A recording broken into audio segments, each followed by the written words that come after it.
evil lurks in the hearts of men. To some, it was a miracle. Others called it the triumph of illiteracy. Radio, it revolutionized the way people learned about their world. Oh my, get out of the way, please. It changed forever the way people would be entertained. Gotta straighten out that closet one of these days. Now, out of thin air, the invention of radio on Modern Marvels.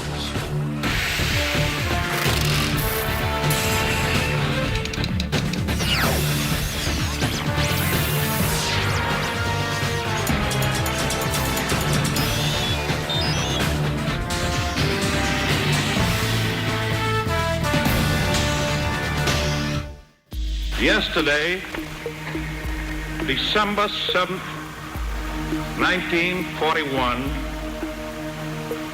a date which will live in infamy. On December 8th, 1941, 60 million Americans tuned in their radios to hear President Franklin Delano Roosevelt ask Congress to declare war against Japan. Empire of Japan. On that day in 1941, radio occupied a position at the very center of American life.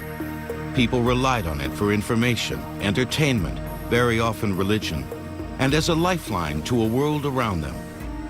No one knew the power of radio better than Roosevelt, who had used the medium so effectively to reassure Americans during the dark days of the Depression. Now, once again, they listened to the familiar voice of their radio president in living rooms, offices, automobiles, restaurants, grocery markets, or gas stations. Radio was everywhere. It was taken for granted. Yet just a few short decades before, it didn't exist.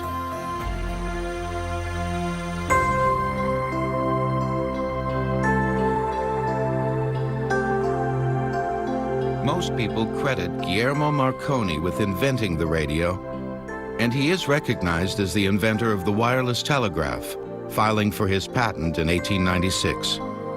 But brilliant scientist though he was, Marconi had many collaborators in that he was the beneficiary and exponent of centuries of research in the field of magnetic electricity. In a sense, Marconi may have discovered radio, but previous discoveries by a host of scientists and great thinkers had given him a good idea where to look.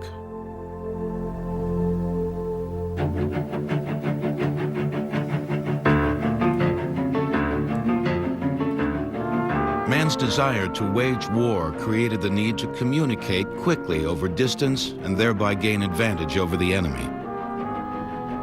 Medieval knights reflected sunlight on their shields as signals. Napoleon soldiers rallied to trumpet and drum. Native American Indians exchanged smoke signals, while American colonists communicated with flags. In the early part of the 19th century, the discovery and development of the electromagnet made telegraphy, communication over wire, scientifically possible. In 1835, Samuel Morse sent his first message in dots and dashes over telegraph wire from Washington to Baltimore. What hath God wrought? By the beginning of the Civil War, the same country that was about to divide itself in conflict north against south had been stitched together east to west with the completion of a transcontinental telegraph wire. 2 years after the close of the war, a transatlantic cable was laid. Not long after the telegraph lines went up, scientists became aware that electrical current was leaking from the wires and magnetizing metallic objects at a considerable distance. The reason for this remained a mystery until 1856, when James Clerk Maxwell, an English physicist, offered mathematical proof that electrical impulses travel through space in the form of waves. These electromagnetic waves, he wrote, were similar in form and equal in speed to the velocity of light. Well, I think the history of radio starts with a man named Clerk Maxwell in the 19th century, who really stands as one of the most important physicists of all time, and really as important as Newton. Clerk Maxwell postulated the existence of electromagnetic waves, which of course are responsible not only for sound, but for all of the light that we have around us. In 1887, Heinrich Hertz, a young German scientist, attempted to apply Maxwell's theory. He fashioned an apparatus that had two metal balls separated by a narrow gap. He connected this device to a coil of wire, a battery, a switch, and a Leyden jar, a device for storing electricity. With the flick of a switch, Hertz caused electrons to jump the gap between the balls by alternating the polarity of the balls from negative to positive.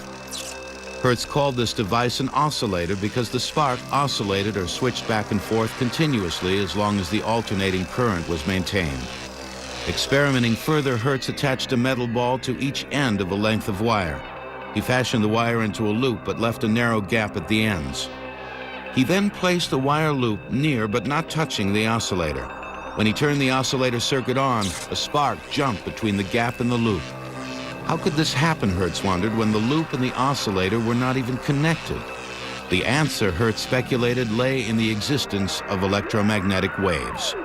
These waves had traveled through the air from the oscillator to the spark. This simple experiment was the first radio transmission.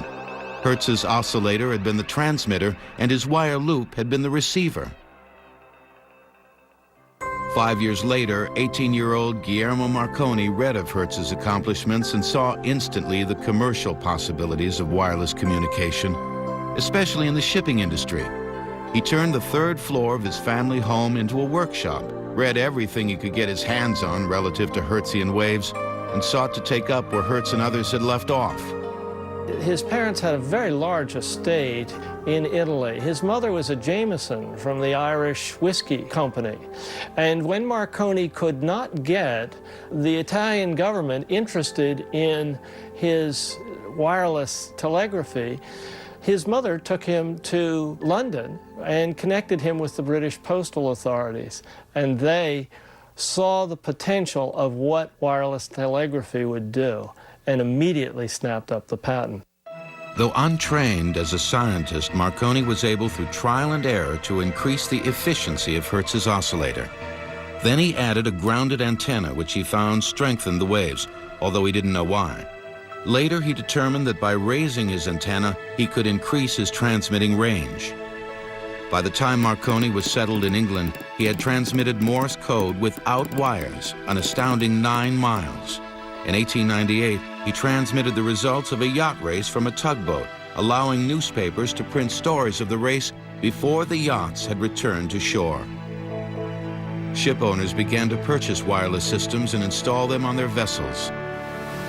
On March 27, 1899, Marconi sent a wireless signal across the English Channel to France. Overshadowing some of Marconi's success, at least in his own mind, was the fact that he thought in order to be a success, wireless had to be private. The telegraph and the fledgling telephone were private, connecting only a single caller and receiver. But wireless could be picked up by anyone with a receiver. Privacy, he felt, was the key to success in communications. But before signals could be isolated, they would have to be distinguished, one from the other. In England, Sir Oliver Lodge had patented a plan for regulating the wavelength of the transmitter and tuning the receiver to pick up only that wavelength. Marconi bought the patent from him. As the new century dawned, the air was filled with wireless signals. But these consisted only of dots and dashes. In 1901, the first transatlantic messages were exchanged by wireless. 4 years later, the SS Arapaho used for the first time the international distress call SOS. Soon afterward, the entire U.S. Navy was equipped with Marconi's equipment.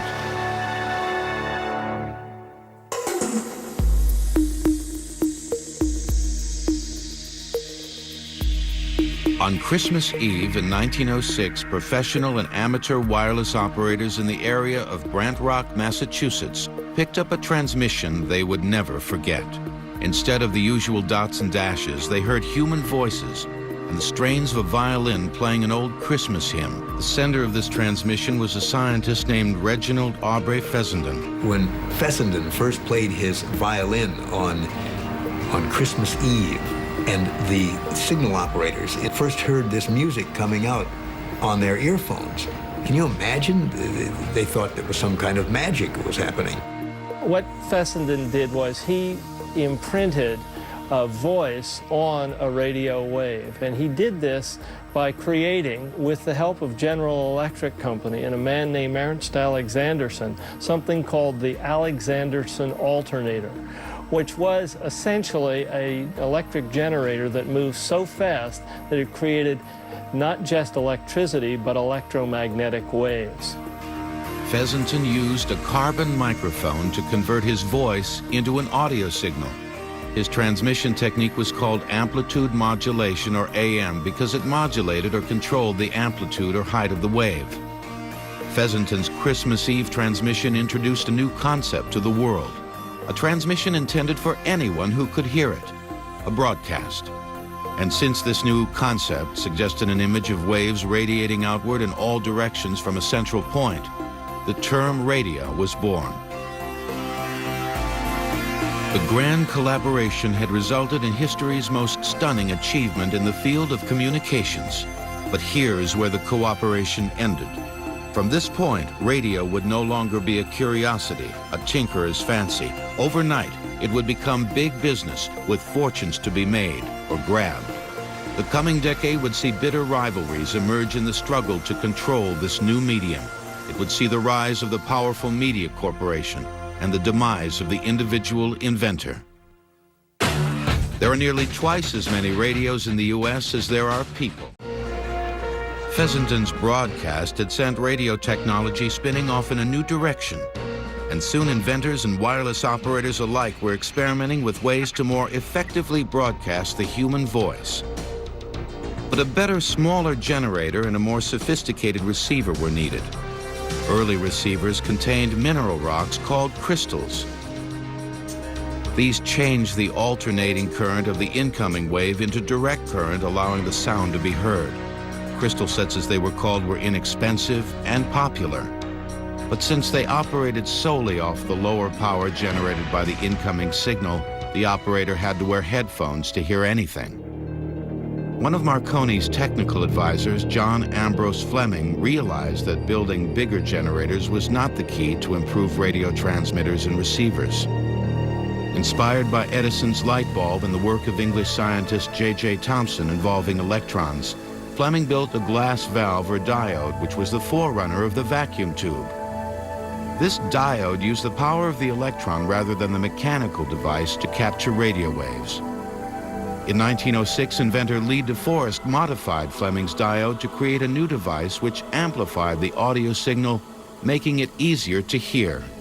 In 1911, a 21-year-old electrical engineer named Edwin Howard Armstrong began to study DeForest's Audion tube. He determined that electrons within moved back and forth or oscillated in a steady rhythm. This current could be fed back into the system to be amplified again, thereby greatly increasing the power of the signal. This principle became known as feedback or regeneration and remains a basic principle of radio today.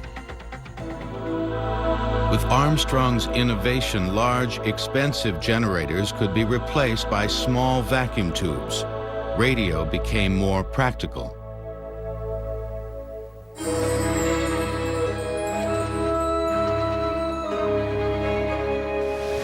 On the night of April 14, 1912, the luxury steamship Titanic collided with an iceberg in the North Atlantic and began to sink.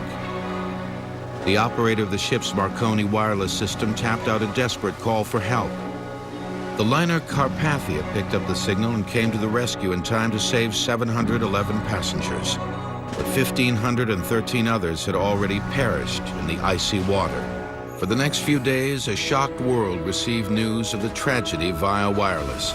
As each passenger was accounted for, the world heard about it. In Nantucket, Massachusetts, a young wireless operator for the Marconi Company, David Sarnoff, remained at his key for 72 hours, receiving news of the tragedy from the rescue ship Carpathia as she approached New York. Sarnoff, a Russian immigrant with only an 8th grade education, had secured a position with the Marconi Company in New York, becoming the inventor's personal errand boy. His subsequent post as key operator at one of Marconi's land stations had put him in the right place at the right time. The Titanic tragedy had underscored the importance of radio to humankind in time of emergency. but David Sarnoff recognized radio's potential as a business. In 1916, now a young executive, Sarnoff wrote a lengthy memo to the president of American Marconi, wherein he outlined what he perceived to be the medium's future. I have in mind a plan of development which would make radio a household utility. The idea is to bring music into the home by wireless. The receiver can be designed in the form of a simple radio music box and arranged for several different wavelengths which should be changeable with the throwing of a single switch or pressing of a single button. Also, events of national importance can be simultaneously announced and received. Premeditated invasion. Baseball scores can be transmitted in the air. This proposition would be especially interesting to farmers and others living in outlying districts. Sincerely yours, David Sarnoff. As the specter of World War loomed on America's horizon, the fledgling radio industry was already engaged in a war of its own. Powerful corporations dueled in court for the patents that would allow them to gain a stranglehold on the new medium. No more would inventors be permitted to freely adapt or build upon the work of others for the good of all humanity. Radio was now a product that could be sold, and there was money to be made. America's entry into World War I actually helped the radio industry. The government declared a moratorium on patent suits and resolved disputes by pooling the patents and allowing all companies to draw from the pool. This allowed the industry to concentrate on development and manufacturing instead of their legal squabbles. Soon radios were standardized and mass-produced to meet wartime demand. While serving with the Army in Europe, Edwin Howard Armstrong continued his research into high-frequency radio waves.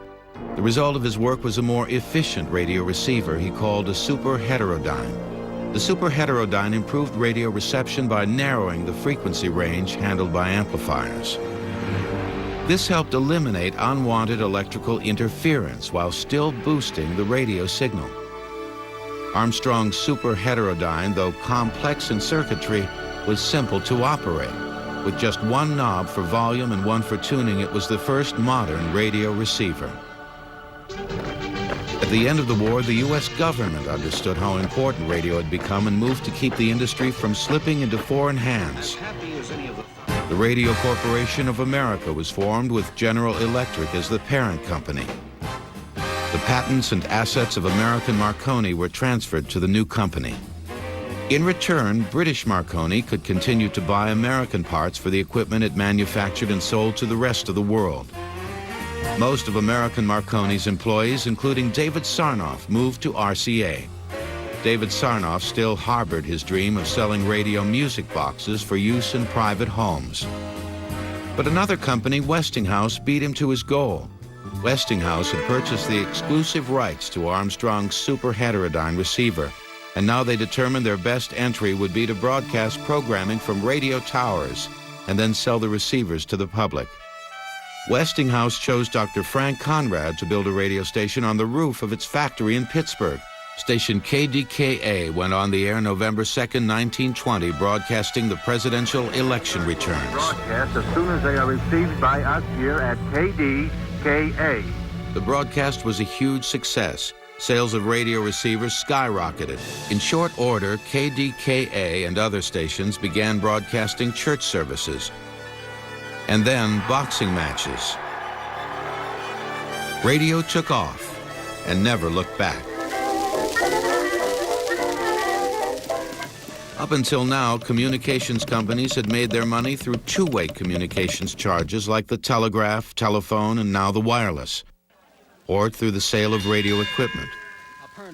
On August 28, 1922, WEAF in New York broadcast an advertisement for an apartment building. It was the first paid radio commercial. Suddenly, a new world of enterprise appeared at radio's door. Henry! Advertising. Henry Aldrich! Coming, Mother. Radio broadcasting networks were formed when the Federal Trade Commission ruled that RCA, AT&T, and other companies had created a monopoly in the new industry. The National Broadcasting Company, NBC, was formed from RCA and Westinghouse in 1926. And the Columbia Broadcasting Service followed in 1929. Both networks were permitted to use AT&T's phone lines to connect their transmitters. The networks allowed people throughout the country to hear broadcasts simultaneously. Overnight, radio began to affect every American life as no other technological influence ever had. The sale of radio sets grew so fast that the manufacturers were hard-pressed to keep up with demand. Radio made the world smaller just that fast because it could be transmitted so quickly, and you didn't have to wait for the newspapers to let you know what was happening. In January 1925, 15 million people heard Calvin Coolidge's inaugural speech on their radios. So many advertisers flocked to the new medium that some newspaper chains panicked and refused to carry radio listings or even mention the word radio in their pages. In 1927, the first coast-to-coast program was broadcast on NBC. It was the Rose Bowl football game. Probably the biggest radio event of the 20s was Charles A. Lindbergh's historic solo flight across the Atlantic. This is WJZ, New York. As Saturday dawned over the vast Atlantic, the Lindbergh plane is unreported since passing Newfoundland early last night. Socially, it made a big difference. Somebody who was a farmer in Kansas could be knowing the same things that somebody on Wall Street was hearing. Each year, the quality of radio programming improved and the number of shows multiplied. Performers and personalities heretofore unknown to a wide public found themselves thrust into the national spotlight overnight. Names like Milton Cross, Harold Arlen, Ed Wynn, Guy Lombardo and his Royal Canadians, Gertrude Berg, and Will Rogers became familiar in households all over the country. Mr. Scalablato will announce... Entertainment itself was changing to fit the new medium. Billy Jones and Ernie Hare were the first team to emerge from vaudeville to star on radio with their simple harmonies and satirical humor. They billed themselves as the Happiness Boys. Once upon a time... As the decade drew to a close, David Sarnoff at NBC and his new young rival at CBS, William Paley, were drawing lines on the battlefield of radio. At that time, CBS, when I first joined them, they were like a family network.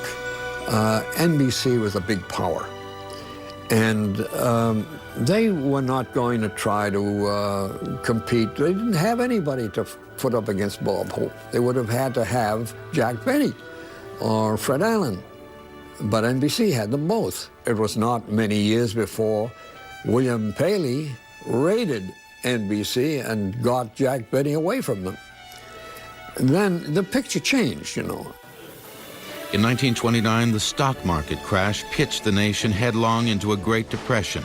There would be dark days ahead for America, and she would turn to her new best friend, the radio, to see her through.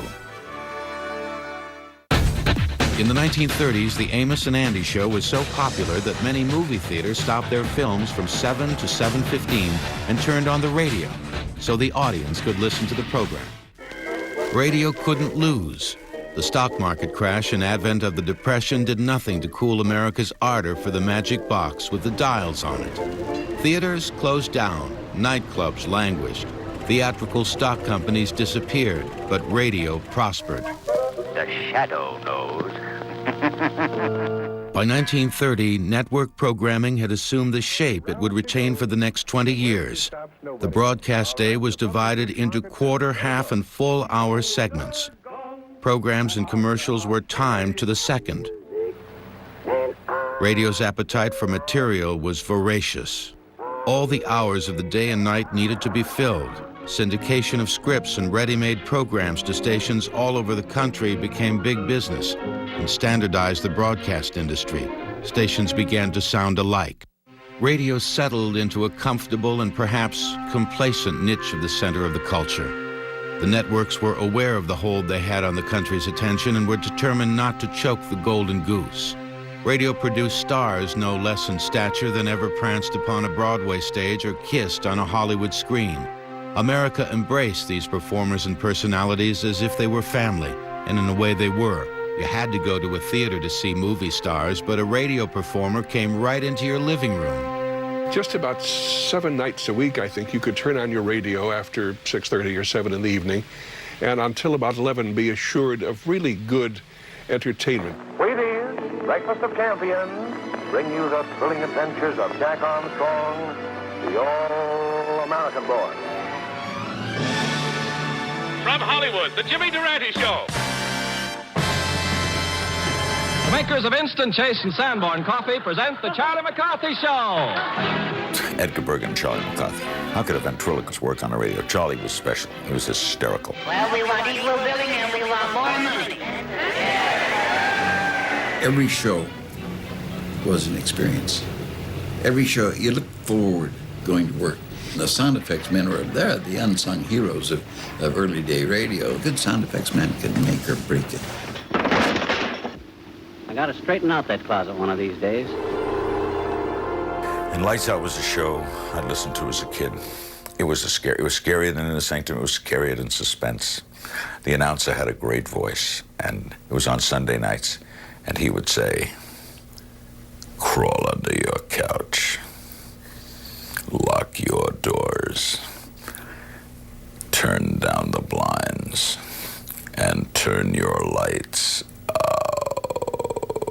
Now, you watching me do that is nothing, but listening to it. It is the hour when dogs howl and evil is let loose on a sleeping world. The radio listener is a participant. He becomes the set designer. He's in charge of wardrobe. It doesn't matter whether the soprano singing Carmen weighs 250 pounds. To the radio listener, she's a spirited, dangerous little woman with a rose in her teeth and wonderful legs. In at least one dramatic instance, a radio drama stirred imaginations enough to cause panic in some communities. Orson Welles' Mercury Theater production of H.G. Wells' fantasy War of the Worlds was broadcast the night before Halloween in 1938. We now return you to Carl Phillips at Grover's Mill. Ladies and gentlemen, here I am. Wait a minute, something's happening. There's a jet of flame springing from the mirror and it leaps right at the advancing men. Lord, they're turning into flames. Well, I thought it was magnificent. I heard it, and knew it was a broadcast. I couldn't quite understand this national hysteria and people rushing out to dig a hole, to get in. Orson Welles had just directed the famous War of the Worlds radio broadcast, the dramatic show that frightened millions of Americans into believing the country actually was being invaded by monsters from Mars. You will think less of my intelligence when I tell you this, but I was one of the reportedly 17 million Americans who was panicked. The reason that so many were fooled, who were not ordinarily foolable, is that that great show was done in the form of news coverage. So that's why we believed it. We are deeply shocked and deeply regretful about the results of last night's broadcast. Sometimes the tragedies reported on radio were all too real. Get her started. It's crashing, terrible. Oh my, get out of the way, please. It's bursting into flames and it's falling on the morning bath. I think the worst one that I ever heard, the most graphic one, was when the Hindenburg caught fire and burned, and the man stayed right there with it, and he described with tears in his eyes and in his voice the bodies that fell maybe 150 or 200 feet. Arguably, the era's single most adept figure in exploiting the power and influence of radio was President Franklin Delano Roosevelt. I am happy to speak to you from my home on a Sabbath day that has been observed in so many of your home communities as Brotherhood Day. He talked to everybody without either talking down or up. And I think that he kept the nation tightly bound. Let me assert my firm belief that the only thing we have to fear is fear itself. Nameless, unreasoning, unjustified terror, which paralyzes needed effort to convert retreat into advance.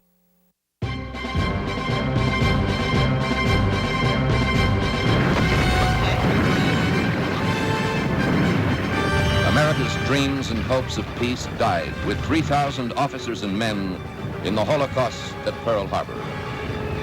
Radio's role in World War II was a very dramatic one, in that For the first time, we were getting reports from correspondents abroad, live in the capitals. As the seeds of war began to grow and the menace increased, it was very tense time, and we depended upon radio to bring us the latest.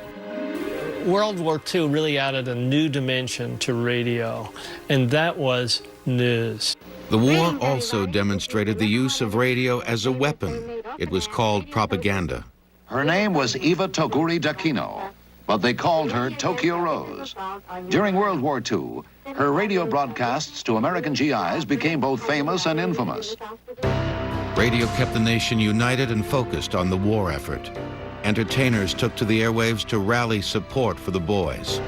As far back as 1933, Edwin Howard Armstrong had developed frequency modulation, or FM, as the answer to static. When America entered World War II, Armstrong petitioned the Army and Navy to adopt FM as the format for two-way communication systems. Staticless FM communication gave the Allies an advantage over the Germans with their AM walkie-talkies. FM helped win the war. Back home, the golden age of radio was going strong. Popular entertainers of the 40s included Frank Sinatra, Glenn Miller, Benny Goodman, Rosemary Clooney, Arthur Godfrey, Abbott and Costello, Burns and Allen, and Basil Rathbone as Sherlock Holmes. For the long-haired crowd, there was Arturo Toscanini with the NBC Symphony Orchestra. The golden age of radio was the shortest golden age in history. And those who were working inside it were not aware that it was the golden age. They thought it would go on forever. But forever was just around the corner. The end of World War II brought a new era of growth and prosperity to America, and radio occupied a position at the very center of the culture. She had no way of knowing it, but the wolf was at the door, and its name was television. There is a radio in over 70% of American bedrooms. Most of them are clock radios. Television knocked radio for a loop. Overnight, TV did to radio what the talkies had done to silent pictures. Television had been put on hold during the war, but now came on strong as millions of young Americans, children of the Depression and weary of the war years, settled down and started living the American dream. GIs came home with a lot of money in their pockets, and they found that they could buy a new medium for a new era, and that was television. Many of the performers who had made their names on radio found new homes on TV. The public, intrigued with the idea of seeing their favorite personalities as well as hearing them, followed along eagerly. It didn't take long for television to usurp the evening hours from radio. Radio appealed to the innocence in me. Television took it away. There's no innocence on television. It's right there in front of you. Rod Serling told me once, he said, you know, when I wrote for radio, I could write, there's a dark, foreboding castle at the top of a hill. And if you could say that with a deep voice and the right organ music, whew, if I write that same thing for television, two technicians come in and say, well, what kind of castle you want, Rod? You want peaks? You want a little lights on? Where do you want the lighting to go? And I'm showing you the castle. Whereas radio let me invent my own castle. Innocence. The early 50s saw the networks. There were three by now rushing to establish superiority in the new medium. For a time, radio floundered, seeking to reinvent itself.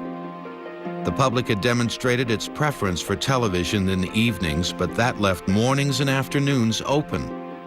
Car radios had become every bit as popular as the cars themselves, and TV could not very well invade that territory. At last, radio found a new direction by playing to its strengths. TV, I think, probably did radio a favor, because look at radio today and look at radio in the Golden Age. In the Golden Age, in the 30s and the 40s, it thrived. And there were shows on radio. All of a sudden, those shows moved to television. And when that happened, radio didn't know what to fall back on. And then along came a guy named Elvis Presley and rock and roll. And all of a sudden, radio found itself and knew exactly the direction it should take. It was radio became local, radio became music, and radio thrived. Rock and roll saved radio. You're talking about a wonderful part of our culture that now is primarily in the automobile. The car. The car is the savior of radio. The big advertisers moved to television, and the program budgets went with them. No longer were shows prepackaged for radio stations. The stations found themselves back where they had started in the days before syndication, with a lot of open time to fill. Gone were the soap operas, the spooky dramas, adventures, and familiar comedies. Gone to TV. All that was left behind was a turntable and a microphone. And now let me tell you about McTavish's Skinless Weenies. People still wanted music and news and weather and local information, so that's what radio became. Popular music became the top 40, and the station announcer became a disc jockey. Radio set about becoming what it might have been had the networks not jumped right in at the outset, as David Sarnoff had predicted in his memo more than 30 years before. Radio would play music and broadcast ball games. Drive out toward left center field. Red Barber gave me baseball. He put it in my head. I saw the game. When I went to my first game, I was 10 years old. I walked into Ebbets Field. The grass. I knew that grass. Red Barber had explained that grass to me. In October 1954, the first portable transistor radios began showing up in stores. The transistor had been developed at the end of the war by engineers at Bell Laboratories. It was far smaller and more inexpensive to make than the vacuum tube. The transistor gave radio another well-needed boost. Now it could go anywhere, to the beach or the picnic or the ball game. By the late 50s, for each television set owned in the U.S., there were 3 radios. FM's moment finally arrived in the mid-50s when stereo recordings and stereo record players debuted on the market. Stereo provided 2 channels of separated sound, which greatly enhanced the listening experience. FM, with its wider bandwidth, was capable of transmitting and receiving these stereo signals with very high and low frequencies. As listener interest in FM increased, the number of stations grew to meet the demand, to the point where FM stations outnumbered those broadcasting in AM. As stereo sound advanced, listeners became more sophisticated and discriminating in their listening tastes. While AM clung to the increasingly younger top 40 listener, the more educated, affluent listener switched to FM, and the advertisers followed them. FM, with more stations, divided itself into formats to more specifically target a desired group, thereby offering clear alternatives for advertisers. A station that broadcast romantic songs might appeal to a younger female audience, while a harder-edge album rock formula would be more attractive to males. AM, in danger of losing the entire adult market to FM, found salvation and new life in a format called simply talk. The average American household has 5.7 radios. However, less than 2% of the population acknowledges radio as a vital source of information. Thank you so much for calling News Talk 760 WJR. Julie from Maumee, Ohio. I think people live vicariously through other people's lives through radio. And radio broadcasters know this. They know by putting people on the air, just listeners on the telephone, giving their opinion, that they will capture the imagination of people just listening vicariously. As more listening alternatives appeared on the radio dial, the audience became more and more fragmented. More choices for advertisers meant that stations had to compete harder for their share of the advertising dollars. Rating services like Arbitron and Birch began to poll the listening public to find out who was listening and to what station. The broadcast industry broke its audience down into categories according to age and sex and income. The analysis was called demographics. Today, radio is really ruled by this, Arbitron. Arbitron is the rating service that is used to measure ratings for radio. The ratings will indicate who's number 1, number 2, number 10, number 15 in different age groups. And the advertising community uses that tool to decide how much advertising or whether to place advertising on radio stations. There's very few stations left where the disc jockeys pick their own music. And I'm reluctant to burst that myth, but that's the case. The music is pre-programmed into a computer, and the computer is told by a music director how to rotate the songs. What is happening is people want immediate gratification. They don't want to have to wait for one type of music form to end before they can get another when they know they can press button number 2 on the radio and get that exact music form. I think the rating system was perhaps the most crippling influence on not only radio but television. I think there has been altogether a dumbing down, and that's a terrible thing to happen. After 8 o'clock, we're here, we're queer, get used to it. It's strange, isn't it, that in a lifetime you can see the birth and the demise of an industry as we knew it. Of course, radio is stronger today than it ever was so far as commercials and whatnot are concerned. In the future, you're going to have an all blues station, an all reggae station, an all hip-hop station. And that's, it's just it's reflective of the sophistication of the rating service. In 1962, the satellite Telstar was launched into orbit, and the communications networks were boosted into space. Soon, dozens of satellites were orbiting the Earth, relaying and amplifying signals from one station to another. Phone conversations, radio and television programming, computer data, all signals riding on radio waves. Today, life without radio would be unimaginable. We use it for information and entertainment. Radio waves cook our food, open our garage doors, and allow us to communicate down the block or far into deep space. Remarkable that Marconi registered his patent for wireless barely 100 years ago. Perhaps the reason we take radio for granted is that we understand instinctively that it has always been here in the air around us. Radio is not so much invented as plucked from the air. It is hard to consider how far radio has come in just the 20th century without wondering what marvels await us in the next, and realizing just how fast we are rushing to meet the future. For the answer to these human problems, listen in tomorrow, same time, same station. Time marches on.